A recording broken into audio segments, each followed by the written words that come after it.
په پښتو کې 15 یګانې استعمالیږي.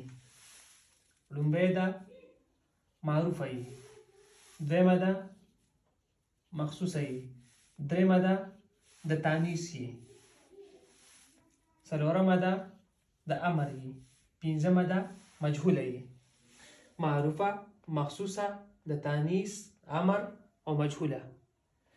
مجهوله یې سره یو خبره کوم، مونږه د اوږده یې یعنی دا مجهوله یې استعمالو. افغانستان والرونه دا یې استعمالي. که کتابونو کې داسې راشي د دې مطلب به دا یي مونږ دا استعمالو او هغه رونه زمونږه دا استعمالي. په دې یګانو کې د دې دواړو یګانو اواز یو شانتی دی، لکه کټوی، سمسی، دا ا چې په اخر کې راځي د دواړو اواز یو شانتی دی. او د دې دواړو